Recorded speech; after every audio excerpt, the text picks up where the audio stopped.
whatever I've heard, I'm gonna see, I'm gonna go, I'm gonna do. With the new Honda Levo, it's time to live, time to Levo.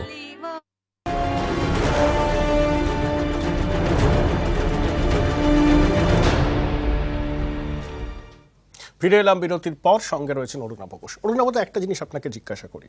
এই কয়েকদিন আগে খবর পেলাম বিধাননগর মিউনিসিপ্যালিটির শাসক দলের দুজন কাউন্সিলর, একজন কাউন্সিলরের অফিসে ঢুকে এমন মেরেছে তিনি নাকি অ্যাপেলোতে ভর্তি আছেন। তা এই ঘটনাগুলোর রুখতে আপনারা কি পদক্ষেপ নিচ্ছেন? আমার দলের মধ্যে যদি মারপিট করে অন্য দল কি করবে? আসলে ল্যাক অফ এডুকেশন যেটা হয়েছে, মানে যেটা হয়েছে ল্যাক অফ, যদি তোমার একটা উদ্দেশ্য থাকে লোকের হেল্প করব, তাহলে একটা জিনিস, এই মারপিট হয় না, কম্পিটিশন থাকবে। দেখুন তো, পয়সা রোজগারের জায়গা কাউন্সিলরশিপটা। আমাদের সল্টলেকে একটা শিক্ষিত এলাকা, সেখানে যে একজন কাউন্সিলর রয়েছে সে তার সই করতে পারে না, এবং 850 ভোট তো পোল্ড হয়েছে, সে পেয়েছে 800 ভোট। এটা Dum Dum, south Dum Dum, lake town, south Dumdum.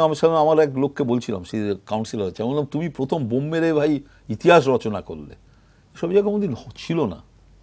বাঙালিদের মধ্যে একটা কি জানো তো, এখন আমি দেখেছি সব জায়গায় একটা চালু হয়েছে যে লোকটা চোর আছে কিন্তু এফিসিয়েন্ট আছে, কাউন্সিলর খুব এফিসিয়েন্ট, চোর আছে কিন্তু এফিসিয়েন্ট আছে।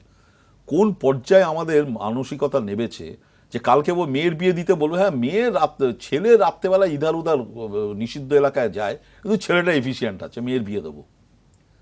এই জায়গায় লজিকটা নেমে এসেছে। তবে এরা কিন্তু কেউ ইলেকশন করে জেতেনি, এবং সেটাই সিপিএমের শেষের দিকে যেটা ধ্বংসের কারণ, যে কে বেশি ভোট নিতে পারে, সবাই জিতব। তাই জন্য সিপিএমের মেজর ভালো ভালো লোক তারা আছে এখন, আমি তো দেখছি অসাধারণ ডেডিকেশন, তাদের বয়স হয়ে গেছে, তারা ব্যাকগ্রাউন্ডে চলে গেল। কে এলো? মজাই সব ইয়েতে, ওই নিউ টাউনে, এরা হলো ফেস হয়ে গেল সিপিএমের। সুজিত বাবুর সঙ্গে ঘুরছে প্রচুর তরুণ ছেলে, আর আপনার সঙ্গে রয়েছেন ষাটোর্ধ্ব মানুষ। হ্যাঁ, না তরুণদের মধ্যে অরুণাভ ঘোষের জনপ্রিয়তা কি একেবারেই নেই? তরুণ কারা তরুণ? তারা সল্টলেকের ভোটার নয়। সল্টলেকের ভোটার তুমি কোনো বাড়িতে পাবে না যে বেকার বসে আছে, নয় ওই ইনফোসিসে চাকরি করছে, নয় এরা চাকরি করছে। তাদের বাবা মারা আমার মিটিংয়ে আসছি, মিটিং মানে আমি কোনো পার্টি মিটিং ডাকি না, কারো বাড়িতে গিয়ে বসছি। সুতরাং ওইটা থেকে বিচার করো না। সল্টলেকে রিসেন্ট আমার প্রতিপক্ষ দলের মিছিল করলো, মিছিলে আমি দেখলাম সামনে তাসাবাটি যাচ্ছে। ভাই আমি তো তাসাবাটি নিয়ে যেতে পারবো না, এ তো বিসর্জনে তাসাবাটি যায়। সামনে ওই লম্বা লম্বা লোক থাকে, রম্পা না কি বলে জানি না, সে চলেছে। হোলিতে জীবনে হোলি খেলে না সে, আমি হোলি খেলে এলাম। আমি ভাই পারবো না, এই হিপোক্রেসি পারবো না। আমি ইলেকশানে দাঁড়ালাম, গিয়ে ওই তারাপীঠে পুজো দিলাম, ছবি তুললাম লোকের সঙ্গে। আমি দেখছি পলিটিশিয়ানদের হঠাৎ মা তারার প্রতি ভক্তি বেড়ে গেছে। হ্যাঁ, মানে ডাকাতি করার আগে একটু আগে কালী পুজো দিত লোকে, এই যে ডাকাতির ব্যাপার। তো যেটা আমি বিশ্বাস করি না, আমি করব না। এবং যারা আসছে 215 চারখানা বাস করে সেদিন এসেছে লেকটাউনের লোকেরা, বলছে যে এরা কারা? তো বলছে এরা আমাদের লোক। তার মানে তোমার কনস্টিটিউয়েন্সির লোক হলে বাস ভাড়া করার কি দরকার? সেদিন একজন কাউন্সিলর পুলিশকে বলছে যে আপনি মোটর বাইক বন্ধ করে দিয়েছেন, গরিব লোকেরা 10 কিলোমিটার দূর থেকে আমাদের মিটিংয়ে আসছে। তো সঙ্গে সঙ্গে পুলিশ জিজ্ঞেস করলো, ভাই কনস্টিটিউয়েন্সিটা তো 10 কিলোমিটারের ছোট, তো মোটর বাইক করে আসার দরকার কি? তো এটা ঠিকই আছে। আমি ভাই শোতে যেতে রাজি নই। স্ট্রেংথ অফ যে লোকে ভয়ে বাড়ির মধ্যে ঢুকে যাবে, ড্রাম বাজাতে যাবো, I am the last person. আর আমি একটাই সবাইকে বলছি, ভাই ভোটটা দিন, মমতা ব্যানার্জিকেই দিন, কিন্তু নিজের ভোট নিজে দিন। ওই কি বলে, বনগার লোক এসে বলবে যে ভাই বনগার লোক আপনার ভোটটা দিয়ে গেল, আর আপনি লজ্জায় বলতে পারবেন না আপনি মমতা ব্যানার্জিকে ভোট দিতে পারেননি, সেটা যাতে না হয়। সিটিজেন্স ফোরাম করার উদ্যোগ নিয়েছিলেন, সেটা দানাবাদ না, আর এইচএ ব্লক তারা না আগে গত পুরো ভোটে হ্যাঁ এসেছি, শূন্য কুম্ভের ঝংকার হলো। না কখনোই না, সাধারণ মানুষ নেবেছিল। এখন তোমরা চেনো না বলে তাদের সেই এটা পাইনি। 22 জন সাংবাদিক ভাই মার খেলো, তা সাংবাদিক প্রতিরোধ হলো না, কোথায় সিটিজেন্স? আচ্ছা, সাংবাদিকরা প্রতিরোধ করতে পারলো? সাংবাদিকরা এত মানে ফিফথে, মানে সবচেয়ে পাওয়ারফুল স্টেট বলি, মানে প্যারালাল যারা গভর্নমেন্টকে নিচু করে রাখে, তারা মার খেয়ে গেল। তো এমনি সিটিজেন্স তো হরিদাস পাল মার খাবেই। আমার সামনে একটা ছেলে খুর খেয়ে গেল, হাতে মারলো, এমএসসি পাস ছেলে, ফার্স্ট ক্লাস পাওয়া সায়েন্স কলেজ থেকে, মার খেয়ে গেছে।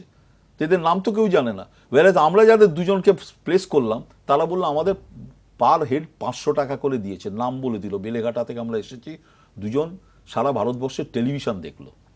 তারপরে দেখো 500 টাকা করে পার হেড দিলে ওখানে সেদিন অন্তত 5,000-6,000 ছেলে ছিল, কোটি টাকার ওপর ইনভেস্টেড হয়েছে, এবং সবাই ভাবছে জিতবো, তা এত আটা কিসের কাউন্সিলরে জেতার? এবং কাউন্সিলরে জেতার পর তুমি জানবে সল্টলেকের দোকানে দোকানে কিছু এক সব না বলেছে 200 টাকা করে দিতে হবে, ছোট দোকান, মুচিকে 100 টাকা করে দিতে হবে। এবং এটা কমন জিনিস হয়ে গেছে, চাঁদা রিক্সাওয়ালাকে 50 টাকা দিতে হবে। তো কেন হচ্ছে এটা? মমতা ব্যানার্জিকে এই জন্য তৃণমূলটা করেছিল? আমি তো বলছি মমতা ব্যানার্জির, আমরা রেগে Mamata Banerjee not for her but for her এই সাকরেতগুলো। আজকে কেন এই নারদা এত হই হই হচ্ছে? কেন হবে নারদার প্রশ্ন? কেন হবে? নারদা নিয়ে কিন্তু আপনার দল কিছু করতে পারলো না, পথেই নামলো না।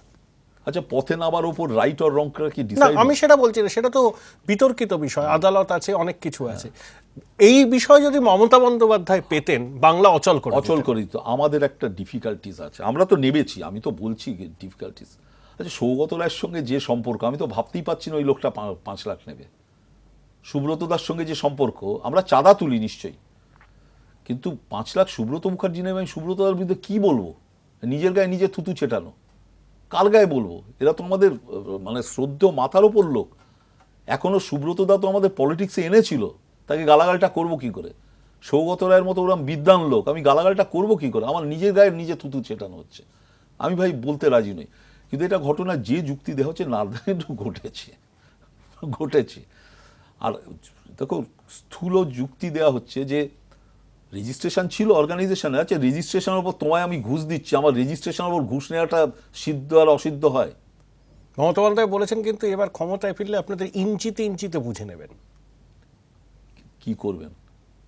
আমার ভাই পলিটিক্সটা আমার প্রফেশন নয়, আমি ওকালতি করে খাই। আমি সবাইকেই বলছি পলিটিক্স থেকে এইটুকু বলবো, রোজগার করিনি। আমি বলছি দুটো ডিফারেন্স। আমি 2001 থেকে 37,500 ভোট কমিয়ে 226 ভোটে জিতেছিলাম। কংগ্রেস খুব হেল্প করেছিল, বিজেপিও হেল্প করেছিল নিচের লেভেলে, তারা লাস্টে ক্যান্ডিডেট তুলে নেয় প্রায়। মমতা ব্যানার্জি যতদিন আমি ছিলাম বা ওই সময় কেউ বলতে পারবে না 5 টাকা কেউ ঘুষ নিয়েছি বা 5 টাকা ঘুষ কাউকে দিয়েছি। সিপিএম, কংগ্রেস, তৃণমূল সবাই মাথা তুলে রাজত্ব করতাম। সিপিএমের বিরুদ্ধে ভয়ানক লড়াই ছিল। কিন্তু আজকে মমতা ব্যানার্জি বুকে হাত দিয়ে বলতে পারবেন যে ওনার কোনো কাউন্সিলর যে দুর্নীতিগ্রস্ত নয়? আমরা কিন্তু বলতে পারতাম ভাই আমরা টাকা নিই না, আজকে বলতে পারবেন? তো এই জন্য কি তৃণমূলটা উনি করেছিলেন? এই জন্য কংগ্রেসের বিরুদ্ধে লড়েছিলেন? এই জন্য বেরিয়ে এসেছিলেন? এই জায়গাটা আমার মানে লাগছে। আজকে ধরো দীঘায় আজকে ন্যাশনাল গ্রিন ট্রাইব্যুনাল দিয়েছে, অর্ডার করেছে, মামলা উঠেছে, 200 স্টল সি বিচের 100 মিটারের মধ্যে, 500 মিটারের ওদের কি আছে, নিয়ম আছে এই জোনের, 500 মিটারের দূরে করতে হবে, 100 মিটার। তো তোমার ওখানে এমএলএ শিশির কি গিরি, অখিল গিরি, তো কে হচ্ছে অখিল গিরি, যে আমি করেছে কে জানি না, অভিযোগ যে পার স্টলে 2 লক্ষ টাকা করে চাঁদা নেওয়া হয়েছে। চাঁদা নেওয়া, আমি বলছি না ঘুষ নেয় না, চাঁদা নেওয়া। কেন মমতা ব্যানার্জিকে ফেস করতে হবে এটা? এই টাকাটা কি পার্টিতে এসেছে? এই যে কল্যাণ বন্দ্যোপাধ্যায় বললো অনুদানের, আচ্ছা অনুদানের টাকাটা কি এসেছে পার্টিতে? আসেনি। তো আমার কথা হলো মমতা ব্যানার্জি কেন এদের ডিফেন্স দিচ্ছেন? স্ট্রেট বলতেন, যেটা আদবানিজির ব্যাপার হয়েছিল, যে ভাই আমি নেই, আমি নির্দোষ প্রমাণ হলে পলিটিক্স আসবো। আদবানিজি এসেছেন, মাধবরাও সিন্ধিয়া এসেছেন, কারণ এই নারদার ঘাড়ে নিতে গিয়ে মমতা ব্যানার্জির ঘাড়ে পড়ছে। তা আমরা তো, উনি আমাদের চিফ মিনিস্টার, আমরা তো এক্সপেক্ট করবো যে না ভাই করেছো, সাসপেন্ড থাকো। আজকে যদি এথিক্স কমিটি, কালকে politics is a long drawn game আর কি, আজ যদি এথিক্স কমিটি এই 5 জনকে সরায়, তখন মমতা ব্যানার্জি কি বলবেন? কি বলবেন? বিজেপি 10 জন আর 1 জন কংগ্রেসের তাড়িয়ে দেওয়া হয়েছিল পার্লামেন্ট থেকে, বিজেপি কাঁধে নেয়নি, কংগ্রেস কাঁধে নেয়নি। তুমি চুরি করেছো, পয়সা নিয়ে কোশ্চেন করেছো, ইউ গো আউট। তার মধ্যে মন্ত্রী ছিল মহারাষ্ট্রের, কেন কাঁধে নিচ্ছে?